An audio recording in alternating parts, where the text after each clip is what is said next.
Hello दोस्तों, कैसे हैं आप सब लोग। आई होप आप सब लोग बढ़िया होंगे। तो आज हम एक आईपीओ रिव्यू लेकर आ रहे हैं उस कंपनी के बारे में जिसका आईपीओ ऑलरेडी स्टार्ट हो चुका है और आप 17 जनवरी तक अप्लाई कर सकते हैं। जी हाँ, हम बात कर रहे हैं मेडी असिस्ट हेल्थ केयर आईपीओ के बारे में। तो इस वीडियो में हम डिटेल में बात करेंगे मेडी असिस्ट हेल्थ केयर आईपीओ का जीएमपी यानी कि ग्रे मार्केट प्रीमियम क्या चल रहा है, कंपनी करती क्या है, आईपीओ की ओपनिंग एंड क्लोजिंग डेट्स क्या है, कंपनी के फाइनेंशियल एंड फंडामेंटल्स क्या हैं, स्ट्रेंथ एंड वीकनेस क्या है और हमें इस आईपीओ में अप्लाई करना चाहिए या नहीं करना चाहिए। तो इन सभी टॉपिक्स के बारे में हम डिटेल में बात करेंगे, तो वीडियो के एंड तक बने रहिए। दोस्तों, अब बात करते हैं जीएमपी क्या रहने वाला है मेडिसिस्ट हेल्थ केयर आईपीओ क्या।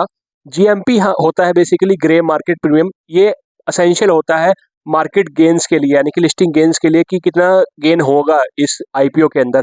तो अगर बात करें इस आईपीओ के अंदर तो अप्रोक्सीमेटली 35 रुपीज़ का दिखाया गया है पर लॉट के हिसाब से और एक लॉट साइज में 35 शेयर है। तो अप्रोक्सीमेटली देखा जाए तो 1225 रुपये का पर लॉट आपको बेनिफिट हो सकता है, जो अप्रोक्सीमेटली 12% बनता है।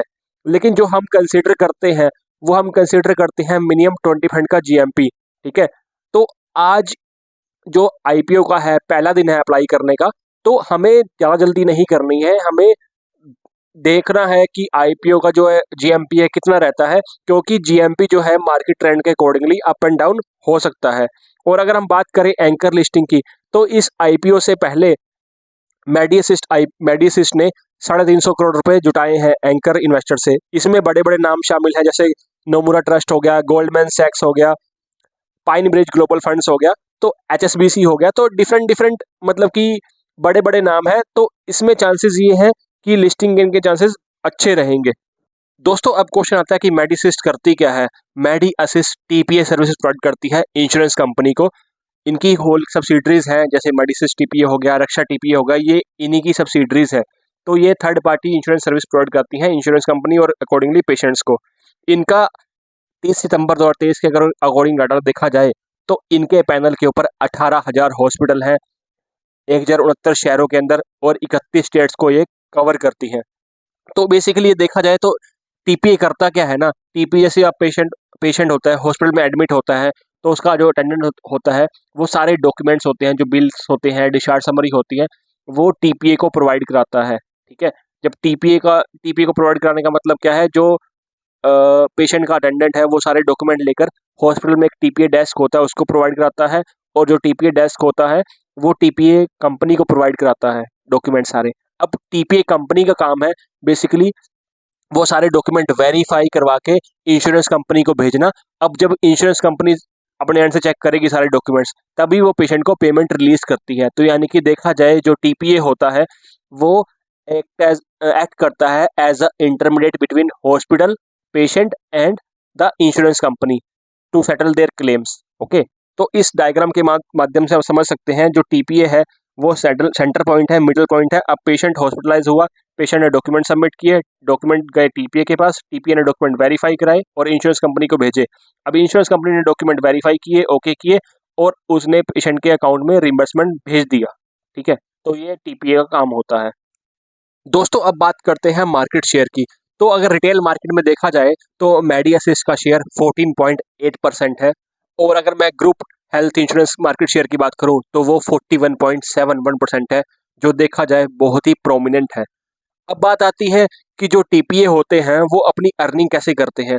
जैसा कि मैंने बताया स्टार्टिंग में कि जो टीपीए होते हैं वो इंटरमीडिएट काम करते हैं insurance and patient and hospital के बीच में। तो बेसिकली ये इंश्योरेंस कंपनी से एज अ कमीशन चार्ज करते हैं, तो उसी से उनकी अर्निंग होती है। और अब सिनेरियो देखा जाए इंश्योरेंस का इंडिया के अंदर, तो इंडिया में अप्रोक्सीमेटली सिर्फ 16% लोगों के पास ही इंश्योरेंस अवेलेबल है। ठीक है, तो अब जब इंश्योरेंस का जो परसेंटेज है इंडिया में बहुत कम है, लेकिन इसमें ग्रोथ के चांसेस है। अगर ग्रोथ के चांसेस हैं तो जो टीपीए जैसे मेडिसिन जैसे टीपीए कंपनीज हैं तो उनके लिए भी ग्रोथ के चांसेस बनते हैं। तो जैसे अगर देखा जाए बाहर के देशों में इंश्योरेंस जो है कंपलसरी है, तो इंडिया में भी ये है अप्रोक्सीमेटली देखा जाए तो 2030 के अंदर 40 के अंदर हेल्थ इंश्योरेंस या टर्म लाइफ इंश्योरेंस मैंडेटरी बना दिया जाएगा। ठीक है, तो इससे क्या बेनिफिट हो सकता है, जैसे मेडिसिस्ट वाली कंपनी है या जो हेल्थ इंश्योरेंस कंपनी है, उनके लिए बहुत ज़्यादा एक्सप्लोर करने का ग्रोथ का चांस है इसके अंदर। दोस्तों अब आते हैं मेडिसिस्ट हेल्थ केयर के फाइनेंशियल के ऊपर। तो सबसे पहले हम कंसिडर करते हैं रिवेन्यू को। रिवेन्यू देखा जाए 2021 के अंदर 323 करोड़ रुपए था, वो बढ़कर 2022 के अंदर 394 करोड़ हो गया। और 2023 के अंदर जो पास्ट ईयर पास हुआ है, तो उसमें ये रिवेन्यू था 505 करोड़ रुपए। तो देखा जाए year on year revenue company का बढ़ रहा है, जो कि एक अच्छा साइन है। अब बात करते हैं टोटल एसेट्स की। तो 2021 के अंदर कंपनी के पास 545 करोड़ रुपए के एसेट थे, जो 2022 में बढ़कर 602 रुपए के हो गए। और 2023 के अंदर ये वैल्यू बढ़कर 706 करोड़ रुपए हो गई। तो देखा जाए कंपनी के रिवेन्यू बढ़ रहा है, कंपनी के एसेट भी बढ़ रहे हैं। अब बात करते हैं मोस्ट इंपॉर्टेंट पॉइंट के ऊपर, जो आता है प्रॉफिट्स का। तो कंपनी का अगर प्रॉफिट देखा जाए तो 2021 के अंदर 26 करोड़ रुपए का प्रॉफिट था, जो 2022 के अंदर एकदम से डबल होकर अप्रोक्सीमेटली 64 करोड़ हो गया। ठीक है, तो अप्रोक्सीमेटली देखा जाए 2021 से 22 के अंदर लगभग डबल, या कह सकते हैं आप 2.5 गुना लगभग छलांग लगाई है इस कंपनी ने प्रॉफिट के मामले में। और 2023 के अंदर जो कंपनी का प्रॉफिट रहा है वो 74.04 करोड़ रुपीज रहा है। तो अगर देखा जाए तीनों एस्पेक्ट के अंदर, फाइनेंशियल के, रिवेन्यू के अंदर, एसेट्स के अंदर और प्रॉफिट के अंदर, company year on year grow कर रही है। अगर बात करें पी बाय ई रेशो की, यानी कि प्रॉफिट टू इक्विटी रेशो की, वो 38.87 है, जो मुझे पर्सनली लगता है कि बहुत ज़्यादा है। जब भी हम किसी में आईपीओ में इन्वेस्ट करते हैं ना, तो पी बाय ई रेशो देखते हैं, यानी कि उसने वैल्यूएशन कितनी मांगी है कंपनी ने, ठीक है, अपने शेयर के रिगार्डिंग। तो वो नॉर्मल एवरेज 20 से 22% होता है, लेकिन इसमें कंपनी ने जो वैल्यूएशन मांगी है वो अप्रोक्सीमेटली 38% के अकॉर्डिंगली मांगी है, जो कि बहुत हाई है एक आईपीओ के हिसाब से। लेकिन जैसा कि मैंने बताया कि ये फर्स्ट कंपनी है जो इंडियन मार्केट में आईपीओ ला रही है, तो इनके पास कोई ऐसा कंपटीशन नहीं है, तो इसके लिए kind of a add on advantage है ग्रो करने के लिए।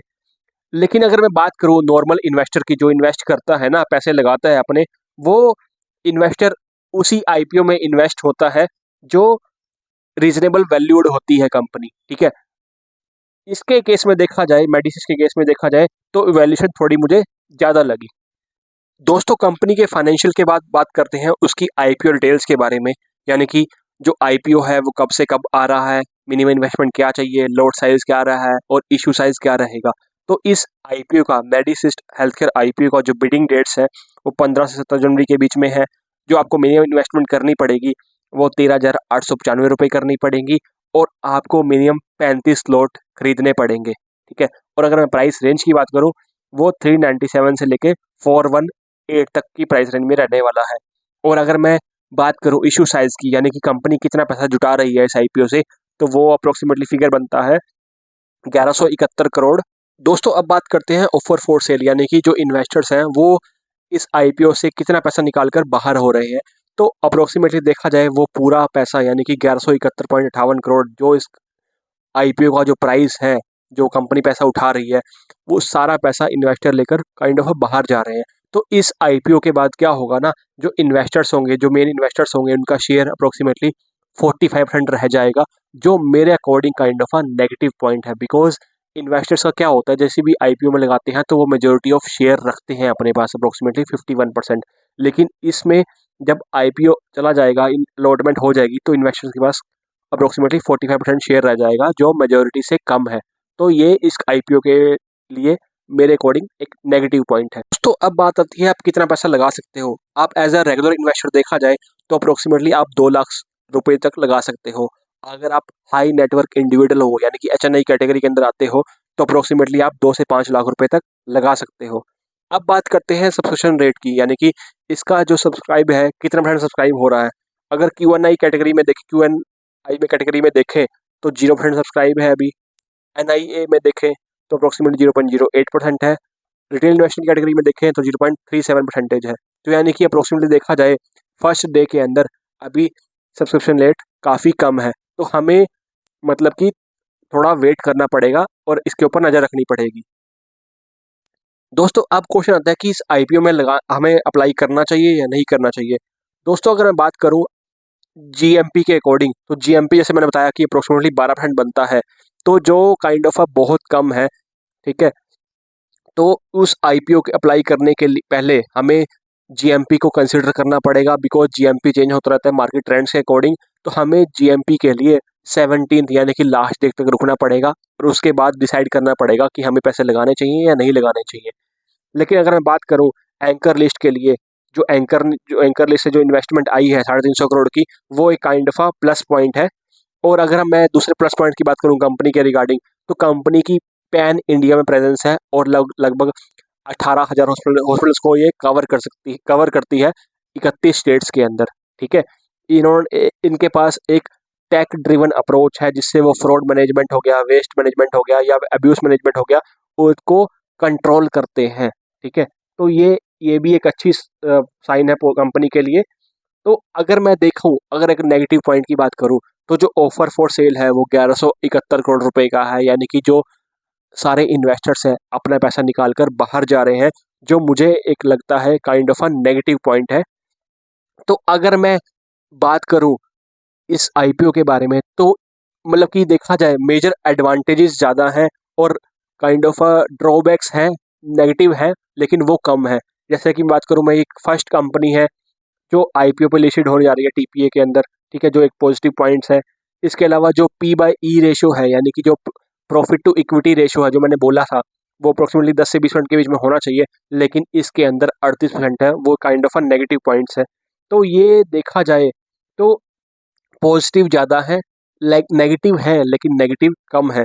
तो हमें इस आईपीओ में अप्लाई करना चाहिए नहीं करना चाहिए, वो हमें देखना पड़ेगा कि इसका आईपीओ का सब्सक्रिप्शन रेट क्या चल रहा है और जीएमपी क्या चल रहा है। इसके लिए हमें देखा जाए तो लास्ट डे तक वेट करना पड़ेगा और मार्केट सेंटीमेंट को समझना पड़ेगा, तभी हम इस आईपीओ के अंदर डिसाइड कर सकते हैं कि पैसा लगाएं या ना लगाएं। दोस्तों, कमेंट करके जरूर बताइएगा कि आपको ये वीडियो कैसी लगी, और अगर आप और चाहते हैं डिटेल्स के अंदर हम बाकी आईपीओस को भी कवर करें आने वाले टाइम के अंदर, तो आप हमें कमेंट करके जरूर बताइएगा।